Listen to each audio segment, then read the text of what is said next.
1, 2, 3. Rustig. Welkom by nog 'n Storybeer storie. Luister lekker saam.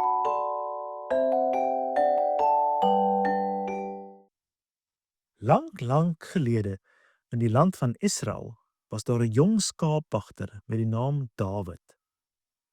Dawid was die jongste seun in sy familie en sy werk was om na sy pa se skape te kyk. Terwyl hy alleen in die veld was met die skape, het hy geleer om pragtige musiek op sy harp te speel en hy het baie dapper geword. Een keer het hy selfs 'n leeu en 'n beer doodgemaak wat sy skape wou vang. In daardie tyd was daar 'n groot oorlog tussen die Israeliete en hulle vyande, die Filistyne.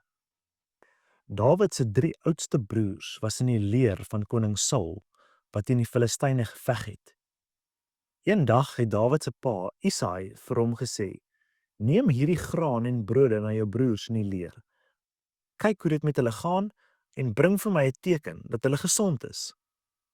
Dawid was opgewonde om sy broers te sien. Hy het vroeg die volgende oggend vertrek en by die Israelitiese kamp aangekom, net toe die soldate gereed maak om te veg. Terwyl hy met sy broers gesels het, het hy 'n groot lawaai gehoor. Al die Israelitiese soldate het skielik bang gelyk en weggehardloop. "Wat gaan aan?" het Dawid gevra. Sy broers het na die Filistynse kant gewys. Daar het die grootste man wat Dawid nog ooit gesien het gestaan. Hy was 'n reus, meer as 3 meter lank.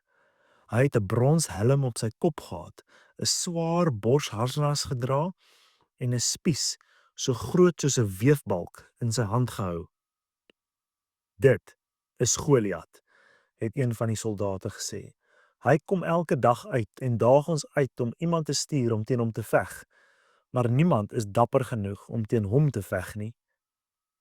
Goliat het met 'n harde stem geroep: "Kies een man om teen my te veg. As hy my kan verslaan, sal ons julle slawe word. Maar as ek hom verslaan, moet julle ons slawe word.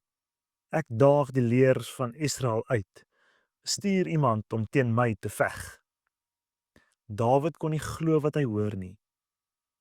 "Wie is hierdie Filistyn dat hy die leer van die lewende God uittart?" het hy gevra. Dawid se oudste broer Eliab het kwaad geword. "Hoekom het jy hierheen gekom?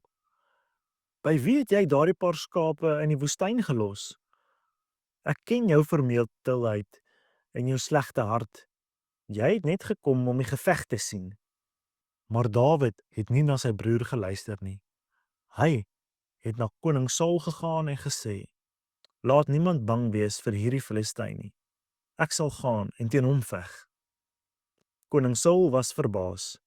"Jy kan nie teen hierdie Filistyn veg nie," het hy gesê. "Jy is nog 'n seun en hy is 'n krygsman van sy jeug af." Maar Dawid was vol vertroue. "Wanneer ek my pa se skape oppas en 'n leeu of 'n beer kom en vat 'n lam uit die trop," het hy verduidelik, "dan gaan ek agterna, slaan hom en red die lam uit sy bek. Die Here wat my van die kloue van die leeu en die beer gered het, sal my ook van hierdie Filistyn red." Koning Saul was beïndruk met Dawid se moed. "Gaan dan," het hy gesê, "en mag die Here met jou wees." Saul wou vir Dawid sy eie wapenrusting gee om te dra, maar toe Dawid dit aanpas, was dit te groot en te swaar. "Ek kan nie hiermee loop nie," het hy gesê. "Ek is nie gewoond daaraan nie." In plaas daarvan het Dawid sy skaapwagter se klere aangehou. Hy het sy slingervel geneem en na 'n stroompie gegaan waar hy 5 gladde klippies opgetel het. Met sy slingervel in sy hand en sy kierie in die ander, was hy gereed om Goliat te ontmoet. Toe Goliat vir Dawid sien aankom, het hy gelag. "Is ek 'n hond dat jy na my toe kom met 'n stok?" het hy gespot. "Kom hier, dan gee ek jou vlees vir die voëls van die hemel en die diere van die veld." Maar Dawid was nie bang nie. "Jy kom na my toe met 'n swaard en 'n spies en 'n lans," het hy geantwoord. "Maar ek kom na jou toe in die naam van die Here van die leerskare, die God van die leer van Israel, wat jy uitgetart het." Vandag sal die Here jou in my hand gee en ek sal jou verslaan. Die hele wêreld sal weet dat daar 'n God is in Israel. Toe Goliat nader kom om te veg, het Dawid vinnig na hom toe gehardloop. Hy het 'n klippie uit sy sak gehaal, dit in sy slingervel gesit en dit na Goliat geslinger. Die klippie het Goliat reg in die voorkop getref en die reus het vooroor op die grond geval. Dawid het na Goliat gehardloop, sy swaard geneem en sy kop afgekap. Toe die Filistyne sien dat hulle kampioen dood was, het hulle omgedraai en weggehardloop. Die Israeliete het 'n groot oorwinning behaal daardie dag.